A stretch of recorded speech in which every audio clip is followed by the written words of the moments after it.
All right, good morning, everyone. We're going to get started here bright and early on a Saturday morning. Thank you for all of you who are on time, A+. My name is Ashley Dare. Many of you saw me yesterday, and today I get to switch roles and introduce the speaker. I'm an associate professor at Virginia Tech in the Department of Fish and Wildlife Conservation, and also this year, the Social Science Advisor for National Audubon Society. I just wanted to briefly say a few things about Virginia Tech, one of the co-hosts of the conference. At Virginia Tech in the College of Natural Resources, we have several human dimensions researchers. Graduate students are welcome to join us for graduate degrees in forest resources and environmental conservation or fisheries and wildlife. Additionally, we have an undergraduate track in human dimensions in our wildlife conservation major, as well as in our fish conservation major, which based upon my analysis across the country of curriculum, I think is pretty innovative. And of course, we welcome collaborators, colleagues, anyone who's down in Southwest Virginia area to stop by Blacksburg, Virginia and say hi to us, or even better, speak with our students. So please reach out.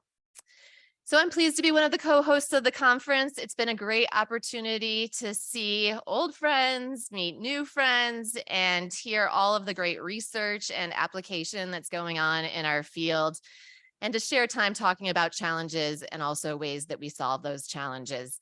I thank you all for being part of that.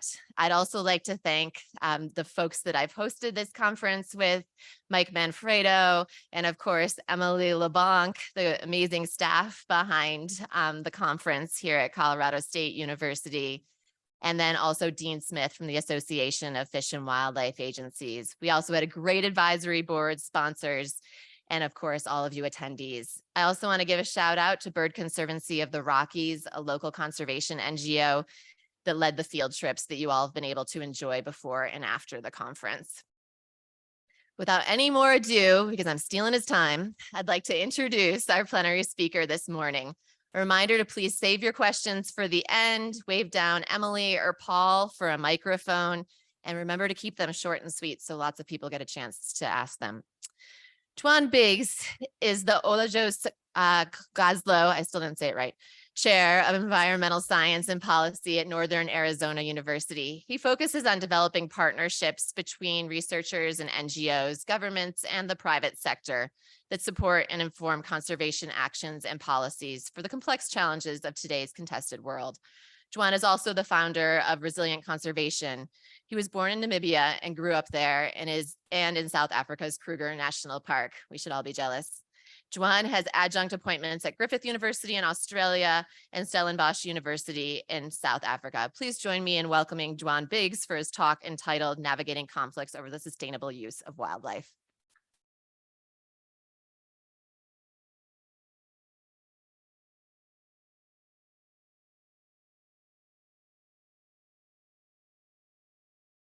All right. Thank you, Ashley. For those hoping I would sing like Ashley did yesterday, I'm sorry to disappoint you. It's not going to happen. And I am told I have a little less time than I thought I had, so I definitely won't sing. But it's great to be here, and thank you to Mike, Dean, Ashley, Becky, and team for holding and putting together such a vibrant, hopeful, and inspiring conference. As I understand from Tara Teal, this is the first fully in-person pathway since the pandemic. And it's so good to connect in person with colleagues and friends, so much better sharing collaborative ideas and inspiring thoughts in person than over Zoom. So, as was mentioned, I grew up in this part of the world. If I step back, you can't hear me, can you? So I should stay forward. Namibia and South Africa with these lovely animals. And after completing my master's at the University of Cape Town, I had the opportunity to do a PhD in Australia. And that was followed by a series of postdocs in Brisbane. And whilst in Australia, one week I was visiting a good friend and colleague east of Canberra, there on the map. And we went for a stroll along the beach. Looked a bit like that. It was really nice.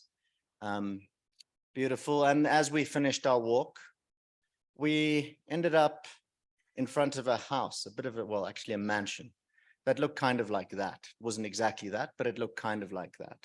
And we were waiting for my friend and colleague's partner to come and fetch us. And while we were waiting there, the owner of the mansion came out and spoke to us, greeted us. And what a lovely day. We're lucky to be in such a beautiful place.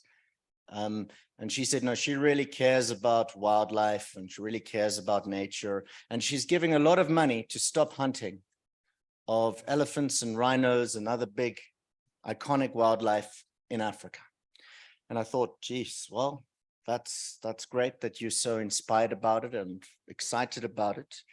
But I did wonder to myself, to what extent has this person, who clearly seemed to have a mutualist orientation, had lived with or had lived experience of the difficulties of living with animals like elephants, when elephants are trying to compete with your cattle or your livestock for access to water, or lions that come and kill your livestock, and both species are potentially a risk to human lives.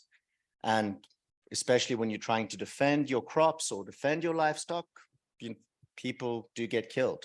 And so to what extent did this person have that lived experience? Now, I understand her perspective and that these animals are special and that they shouldn't be hunted or killed. I understand that perspective. But if you've grown up living with the costs of these of coexisting with these animals, you probably have a different perspective.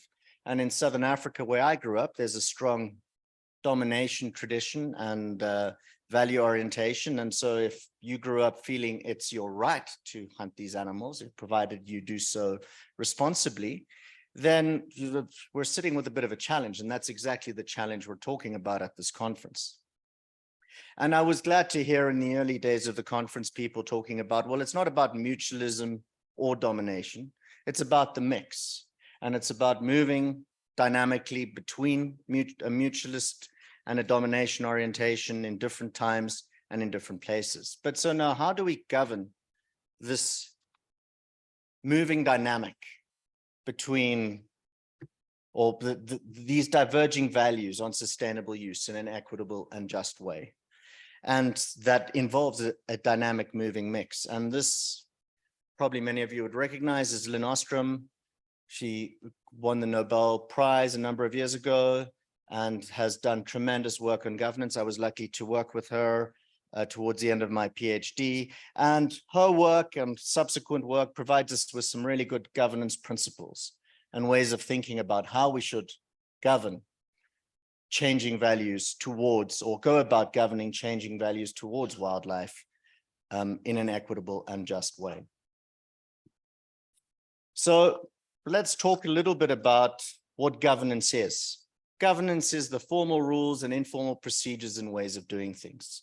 It's about who makes and participates in decisions, and importantly, who has more power in those decisions. It's also about the distribution of costs and benefits from those decisions. And we're talking about governance of sustainable use. And when I'm talking about sustainable use, I'm talking about consumptive sustainable use. There are some definitions of sustainable use that include photographic tourism, et cetera, but that's usually not nearly as contentious as the consumptive sustainable use, which involves hunting, consumption, live trade, or trade in animal parts. The governance principles that, in a nutshell, and summarized again in this paper that just came out, that I think we should bear in mind as we think about governing these changing and diverse values, are that legitimate local scale governance is really important, that people affected by rules should participate in decision making, and that locally led and driven rules for conservation last longest. So if a group of people feel that in their forest or their bit of savanna, no more hunting is appropriate, and they come up with that rule themselves, that is going to last far longer than if it's imposed from the outside. And the third element is nested and multi-level institutions. And that's a bit jargony, but what it means is that in a global sense, your community-based NGO is supported by a district government and interacts with them, then provincial, then national, and then connected to international. So these levels of institutions are supporting each other, and in the US from local level, county, state, and national. So if we ask ourselves, how are we going on implementing these good governance principles for navigating the conflicts over sustainable use in this era of mutualism and changing values towards wildlife? And I must say, I've been very impressed over the past few days, talking to people, listening to talks, the work happening here in Colorado, Nevada, what's happening in Missouri. There's some really strong collaborative efforts to engage, understanding how people feel, engaging with stakeholder groups and trying to work out, well, how do we best manage our issues of bears, of hunting, of wolves? Now, so that's inspiring, and it's certainly very inspiring, especially if one's used to reading the news from this land where you sort of get the impression, well, everything's polarized. But if we think about governing sustainable use, especially of iconic wildlife, outside of wealthy Western countries like this one, in the global South, in my home continent of Africa, it is far more challenging. And that's my lived experience and what I've spent a lot of my time over the past decade or two working on. And so that's what I'll be talking about for the rest of my talk. And to get into that, I want to provide some history and background. And so we're talking a lot about inequity and justice in conservation, which is fantastic. I think as I move to this next part of my talk, a question I pose to you: what is one of the biggest but little mentioned drivers of inequity globally? Any thoughts? The map can give you a tip. Anyone? What? Pardon? Colonial histories. Absolutely. And so that, and which manifestation of colonial histories? All of them. Okay, fair enough. They intersect. So good point. Excuse me. So it's literally the country in which you are born, the passport you carry. We had a little note in Science a few years ago about how that entrenches inequality. So the biggest determinant of individuals' expected income, well-being through their life, is the passport with which they are born or that they have access to. Now, many of you, or some of you may think, well, countries, that's just, I mean, that's how it is. But if we think back to, well, where does the European colonial era come from, the constructs during that time, nation states, countries that we sit with today are construct of that era, of the early days of that era. And in my understanding, the Treaty of Westphalia in 1648. But that informed the way the colonial process, as was mentioned there, happened. And so this was my home continent in the late 1800s. And the various European colonial powers carved up the continent of Africa with these superimposed boundaries, with no regard for who was there, the people, the cultures, whether they'd fought each other before or not. And those are the boundaries we are still sitting with today. Now, if we zoom out to a global level, and there's European colonial history map, and so the imperial powers of Europe in black and their various imperial colonies in the different colors. And so if we look at that map, and then we look at a world wealth map today, where does the wealth sit in the world today? Barring a few exceptions like Japan, South Korea, some oil states, and Russia, the wealth mainly sits in those European imperial powers and societies and countries dominated by the peoples and the cultures of those imperial powers, like this one, like Australia, like New Zealand, like Canada. And so, and that is wealth, so that's more of a stock, that's where the money sits. And this also comes out in terms of the flow of income. So if we have a look here, upper income countries versus lower income countries, the differentials of income in this country between different groups and different segments of society are very sad to see. If we look at it globally, it's, the magnitudes are far greater. 60 times average, person's expected income annually in some of the countries like Malawi and Mozambique that we want to conserve elephants and lions in, as compared to the United States. So how does this inequity between countries affect debates on sustainable use of wildlife? Does it? It very much does. And I'm going to talk a little bit about how that plays out. And it's especially relevant if we're talking about an era of mutualism and changing values towards wildlife. So because the wealth sits in largely wealthy Western countries, and we want to conserve wildlife and biodiversity globally, often in the global tropics, we are dependent on flows of money from countries like this one to countries such as those that I am from, and other parts of the lower income world and the formerly colonized world. And these agencies that are indicated here, these are the organizations and mechanisms through which those flows of money take place. So NGOs, and then some multilaterals like the GEF or Global Environmental Facility, and individual nations, the wealthy nations, all have their aid agencies or funding agencies that are sending money and often directed towards environmental and conservation outcomes like the GIZ and USAID. So what does this look like systemically? All right, so let's focus on NGO. So we want to do conservation on the ground for lions or elephants in Southern or East Africa. We need money to enable us to do that. So we're start an NGO and we run some projects on the ground. So now how do we get money? We sell proposals and we sell images and stories of our successes, of what's happening on the ground. And if we do a good job, our donors are happy. And the dollars flow, which enable us to keep doing our projects. But in my experience and the experiences of many I've spoken to, there's unfortunately a very weak connection and feedback back from what's happening on the ground back to the donors, be they wealthy individual donors, foundations, or be they government donors. And the distribution of costs and benefits is also unequal.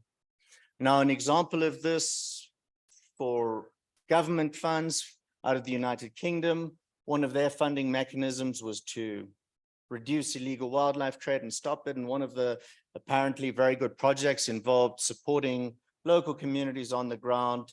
I forget exactly the country, somewhere in Southern Africa, to build capacity for managing responsible hunting. And the project met all the criteria, but the feedback was, well, this is a great project, but it doesn't pass the Daily Mail test. If the British public read in the newspaper that we as the British government are funding anything to do with hunting of these big iconic animals, we're out. So we can't do that. In the same way, if my NGO was targeting that lady that I met, that I spoke about at the beginning of my talk, so I might want to do the best thing I can for conservation on the ground as an NGO in Zimbabwe. That may mean supporting hunting, but if I need money from her, then I'm going to be driven by her values more than I am going to be driven by the values of the people on the ground I'm working with. And this is a real challenge.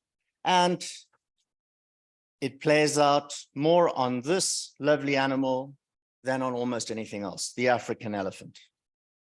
So I think, bearing in mind what I said earlier, where does the world sit? Therefore, where does the voice and power sit? What does that stem from? The European colonial era and the path trajectories and legacies that established.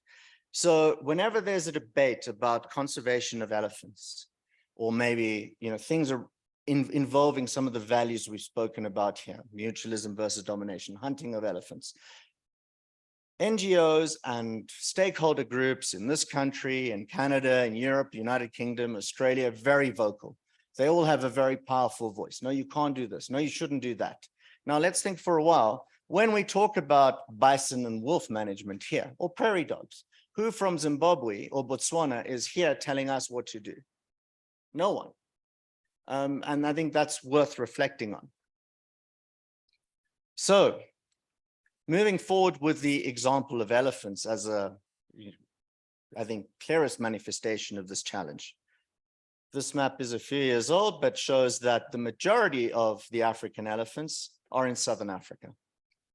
And specifically, Botswana has more elephants than any other country, followed by Zimbabwe. Now, living with elephants, for those of you who've been fortunate enough to see them, is not that easy. And so Botswana has a serious human-elephant coexistence challenge. And due to some political changes a number of years ago, Botswana reinstalled hunting of elephants as an acceptable practice. And understandably, very, very quickly, the Western world was up in arms. This is just not on. How can you start hunting elephants again? And we condemn this practice. And some of you may remember President Masisi at the time of Botswana said, all right, well, we'll ship them over to the United Kingdom and send you some lions as well, so you can see what it's like living with these animals. Another area, and I've spent a lot of time working in this area where this manifests in a very destructive way, is the Convention on the Trade of Endangered Species, CITES. And so in my experience, and I don't know, those of you who've been at CITES COPs, I'd hope to hear perhaps that I'm a little biased, but I'd say 40 to 50% of the discussion at the CITES COP is dominated by the trade in ivory. And should it be allowed or should it not? And in the build-up to every CITES conference of the party that I've watched, we have NGOs in countries like this one, and this is from the WWF website, and they're not alone at all. They are fighting to end the elephant ivory trade. So please give us some money so we can stop Zimbabwe or Mozambique or Tanzania or Botswana, whoever it is at this particular CITES COP wants to sell ivory again. The lady sitting with, retiree that has benefited and privileged from the economic situation in Australia and probably looked after her money well as well, but she's certainly in a privileged position. She loves to hear this. Ting, ting, here comes your money. I'm going to help you fight the trade in elephant ivory. So from the NGO's perspective, this is a very good strategy because we're getting some resources in. But understandably, the countries with the elephants, they're not very happy with this. So again, recently, the Southern African states have said, we're going to quit CITES.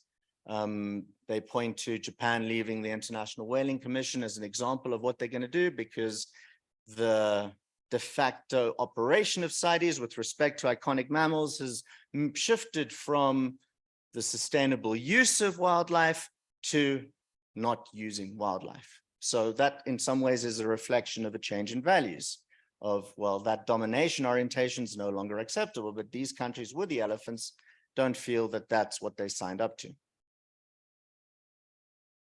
And so what are these debates when, on the floors of CITES COPs or in the media discussions around them and some of the papers? What are the debates on the ivory trade? And it's very similar if we're talking about rhino horn. So the anti-trade side says, well, our only option is to ban the trade. We need to strengthen enforcement. We need to run demand reduction campaigns, and we need to destroy stockpiles of ivory and rhino horn so that the users know and understand that this is not something of value.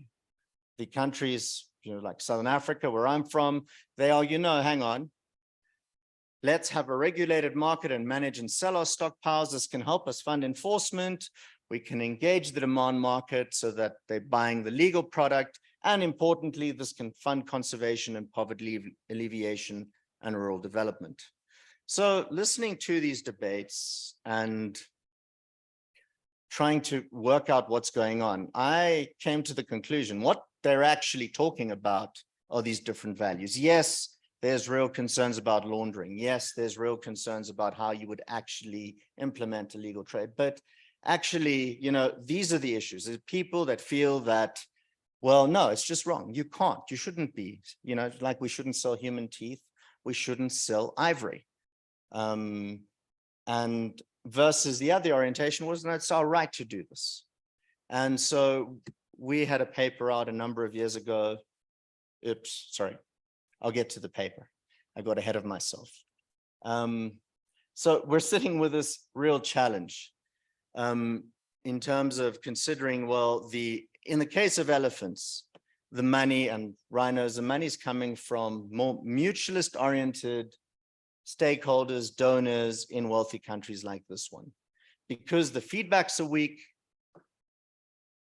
the values and the realities of people on the ground. So whether this benefits their situation at all, or whether it actually works for elephant conservation or rhino conservation, that kind of doesn't matter all that much, because the main feedback is the flow of dollars going into these organizations and the images and stories of success sold back.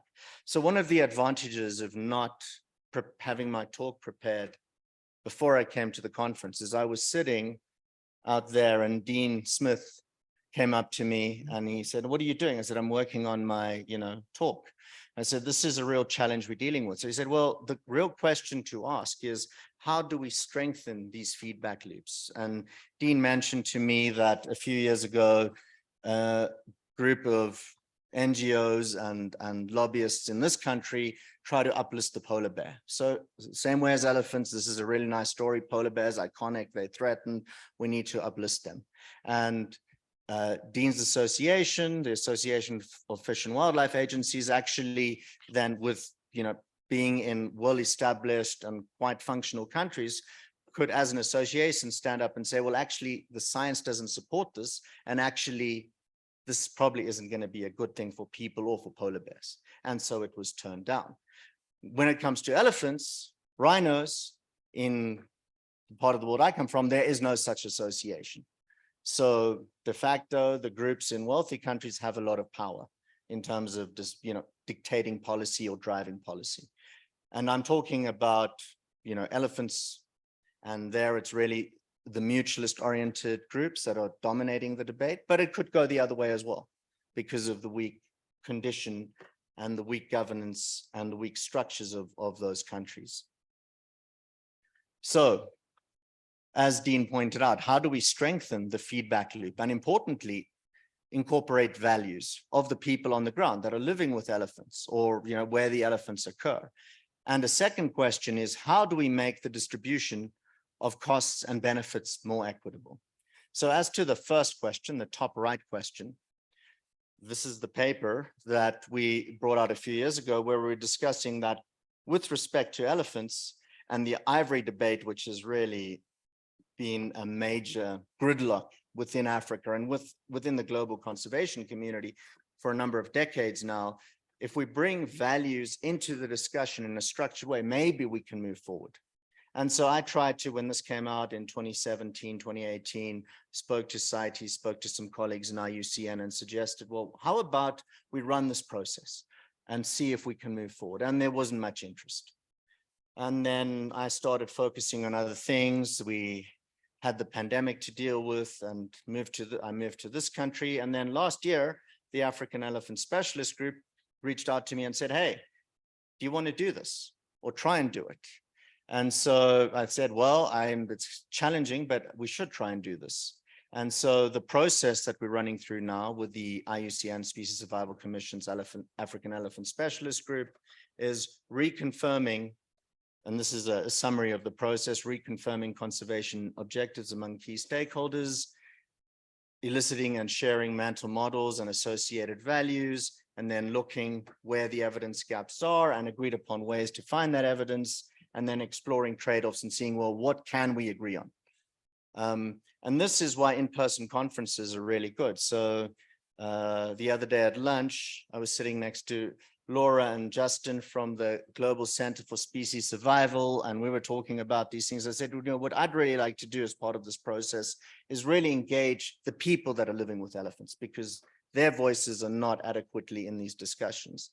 And Laura and Justin pointed out, well, actually, that's what our role is at the Global Center, at Indianapolis Zoo is to support IUCN groups to collect necessary data like this. And so we're talking about the possibility of collaborating with them on this. And that's not something that I can see that would have come about if we had a Zoom conference. I don't think those sorts of interactions would have emerged. But so we're moving forward on this. And another way, and moving back to this slide, I'm working to try and strengthen this feedback loop and incorporate values is 30 by 30. Who's heard of it? Who's not heard of it? Most of you. The initiative agreed upon, Alex Zimmerman mentioned it yesterday, the Kunming Montreal Global Biodiversity Framework, and we're trying to conserve 30% of the world's terrestrial and marine habitats by 2030. And now this entails, if we do this, there's going to be increased human-wildlife conflict.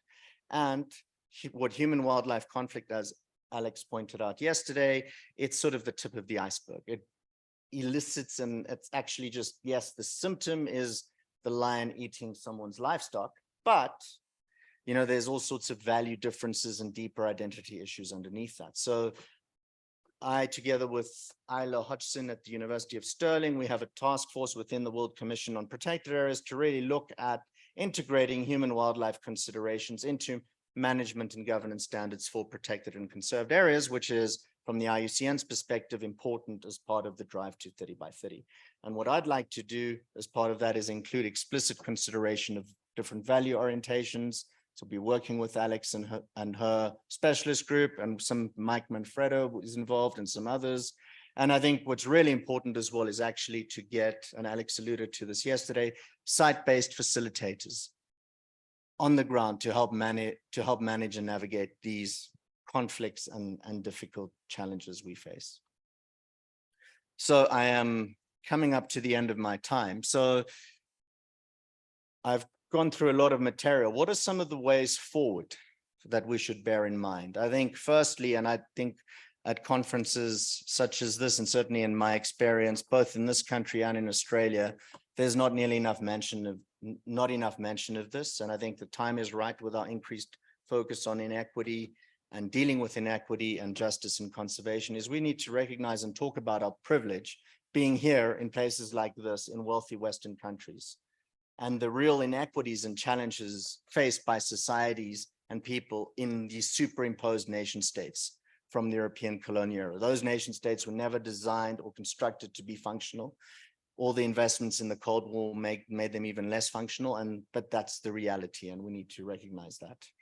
We need to strengthen multi-level institutions and have global policies to strengthen global to local feedbacks.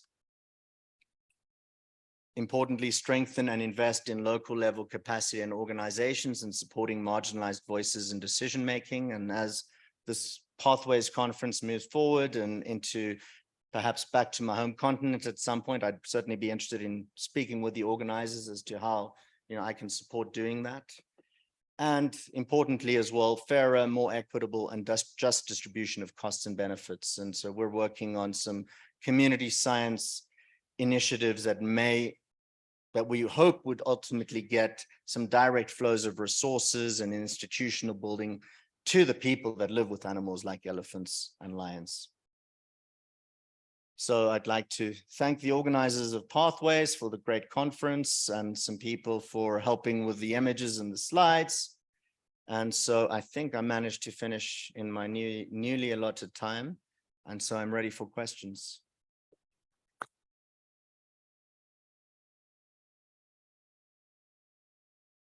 Thanks so much, Duan. Fascinating presentation and great job shortening it up on short notice. Who's got questions for Duan?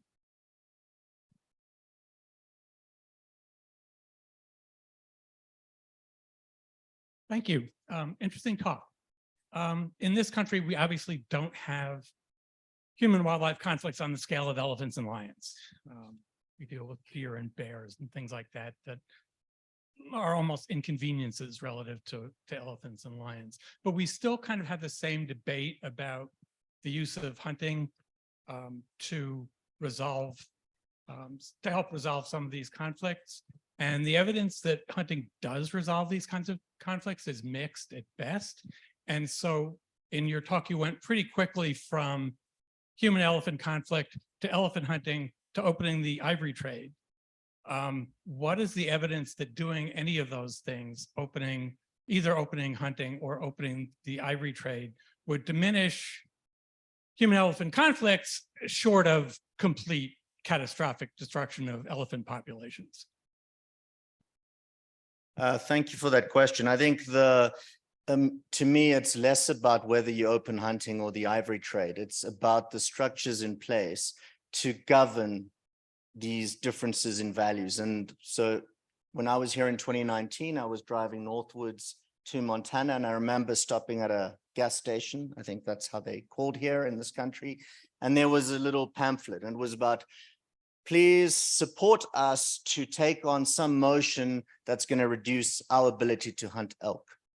And, we're going to our senator and they're going to represent us.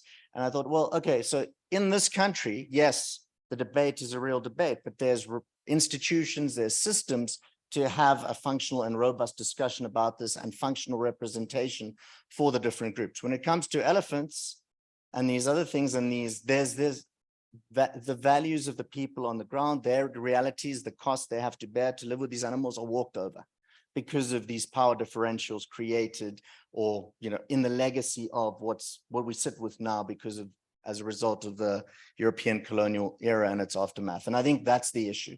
I mean, the actual hunting and ivory is, we can talk about that, and I think maybe just the last point there is what we've struggled with, and what our process within the African Elephant Specialist Group is piloting sort of a way forward, is we've lost our ability to have a constructive science-based discussion around those issues. Because at a fundamental level, those questions are about values, and values are not on the table. We're not having a meaningful discussion. And we can see that through decades of back and forth in CITES and the uproars every time hunting is proposed or brought into place or taken away. We have one question over here, then in the front, and then. My name is Peter Sandø from University of Copenhagen. Thanks for a very thought-provoking and brave talk. One thing you didn't mention is you made it sound as if science is always on the good side on your world. But the reality is, in my mind, that all of these contentious issues, the NGOs also work through supporting science. And actually, in the world, whenever you raise this issue, there'll be someone from the science having the opposite view, and actually has a huge effect on the public debate that scientists will, if you come out and say, you can do ivory trade, okay, then there'll be not tons of scientists going to the media saying, no, that's not right, our research shows something else. So in the world of science, there's also interest playing a role. How do you see that, and how can you see that how we, in the world of science, maybe can become better at solving these issues among scientists and not sort of being useful idiots for interest on both sides? Thank you. That's a great question. I think, and certainly, and I worked on this to some extent during the pandemic and wildlife trade and how to govern it. And very sadly, because at the fundamental level, these value debates and the value contention is what drove the debate. That drove, so the one side was like, well, we don't think wildlife trade is a good idea, so we'll get a bunch of science that says that it's a bad idea. And the other side did the opposite. So what we need to do is we need to put in place, and we need to try and reconstruct systems whereby we agree to the rules of the science game, so to speak, and we agree to those outcomes.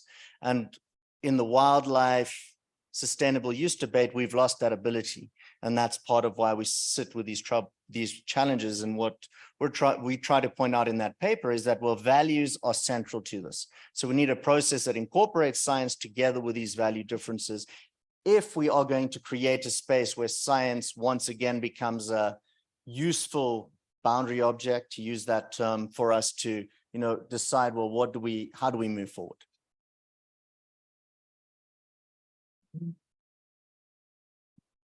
Okay, thank you. I'm thinking more about the description of running the process to incorporate kind of in-country, on-the-ground perspectives. And I'm wondering what that process might look like, and thinking about facilitators to use in-country facilitators. I know it's really important to have these like third-party mediators or facilitators, but if the facilitators are coming from privileged countries, can they be perceived as not biased, right, by in-country folks? And so just wondering a little bit about what those processes might look like on the ground. Right. So I think that's a very important question, and whether it's with reference to, achieving 30 by 30 and facilitators around human wildlife coexistence and conflict, or whether it's around elephants, I think that's a really important issue. And I think those contexts differ. Sometimes outside facilitators are better because they're seen as independent and neutral, as opposed to someone who's local, but perceived to be from an opposing tribal group. But I think that's a really good question. And I think what we are trying to emphasize, and I'm looking forward to talking with Alex as well, because I mean, she emphasized this in her talk yesterday, is what we're really missing are the resources needed to have those facilitators well identified, in Botswana, in the Okavango Delta, in Kenya, be they from, the United States, or be they from a neighboring country there in, Uganda, but actually having resources to have them on the ground and help navigate some of these processes. And those resources are not there, and the commitment to that is not there. All right. Thank you so much. Time's up. We appreciate you, Duan, for joining us here today, and love that suggestion of a visit to Africa.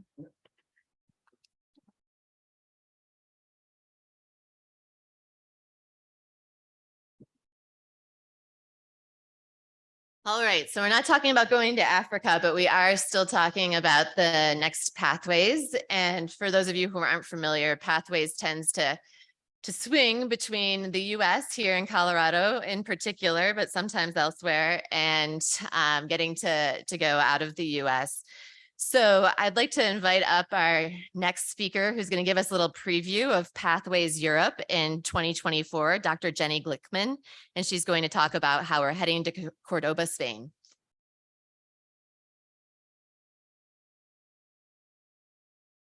So thank you very much. And yes, it's a great pleasure and honor, to be honest, to be the one future host, co-host of this conference, because it was one of my very first conference back in 2008 when I was doing a PhD and arriving at Estes Park and seeing all this amazing work that everybody's doing in human dimension and how everything has been growing through. It's fantastic, and I've been managed to be able to attend more than half of pathways, with some gaps here and there for either maternity leaves or COVID or stuff like that. But it's fantastic to be able to bring and co-host this conference in Spain next year in October. I hope it's not too much a clash with the semester. It might be the starting of the semester, but we just decided those dates were better for more comfortable weather, not too hot as it could be Cordoba. So join us. So we have already some dates, and I'm sure Emily and we will start posting in Twitter, in Facebook, everywhere, to start looking at what are the days to start to be able to participate for organized sessions. I mean, it seems already far to talk about March, but it's actually around the corner at the same time. So for individual abstract and poster will be in April. And this is a co-host not only from the organization where I work, which is a Institute for Social Science in Cordoba, but also with the University of Cordoba, and obviously Colorado State University. So which will be the theme of this future conference? Is revisiting what is wild for coexisting. So I think it's a trend that we can see around these years of pathways, looking at maybe what was the last one in Netherlands of sharing landscape, and here the era in mutualism. But sometimes we need to think about and step back a little bit on actually what is wild, what we are thinking when we are talking about invasive species.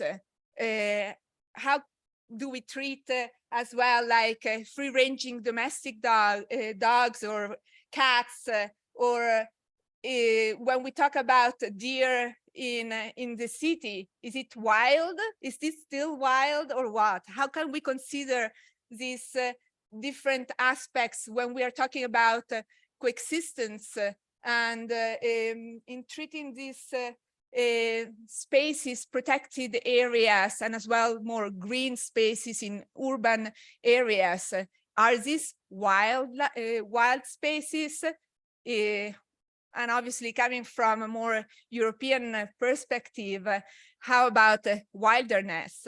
Are there still spaces that we can call wilderness?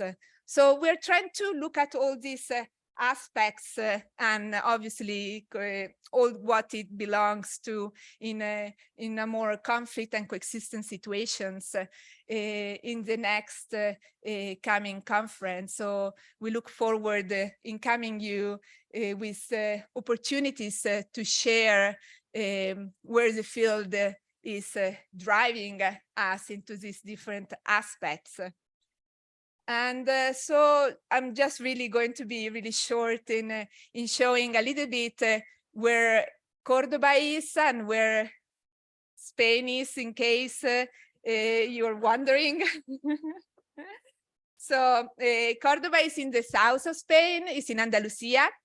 And even though Cordoba itself doesn't have an airport, it's actually really well connected from Madrid in the north, Seville in the west, and Malaga in the south. And there are really fast trains that brings you to this beautiful place. As you can see, the big picture is the Mezquita. So in this part of Spain, we had the Arabs staying for a long time. So they bring us an amazing culture and an integration of different cultures, of coexistence of different religions at the same time between Jews, Muslim, and Catholics. So it's also a great opportunity for different aspects and amazing, obviously, cannot say wine, olive oil, food. So hope you can join us next year. And I think that's it.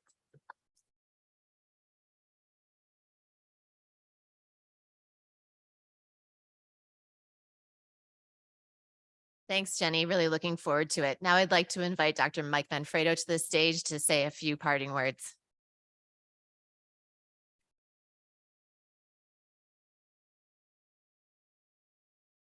Thanks, Ashley. Thanks to you all. I'm going to talk as though this is over, and it's not. We have a whole day today, right, of sessions, and go to them and enjoy them. But since this is our last plenary, I just wanted to have the opportunity to thank everyone. I think it's been one of our best ever pathways, and that's all because of you. And we greatly appreciate your attendance and participation. And I don't know about you, but the wine stuff got me going to Cordoba. There's no doubt in my mind.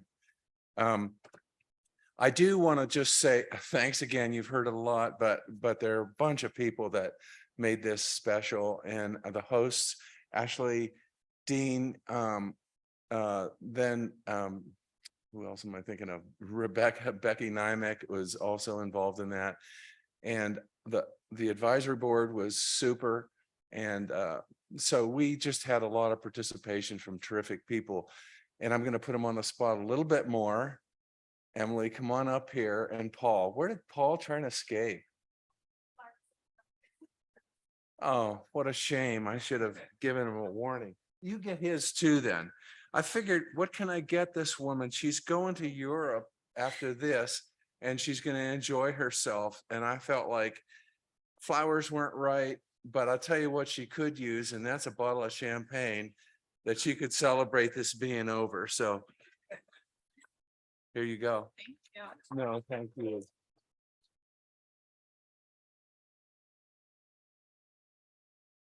And I'll tell you what, can you take Paul's wine?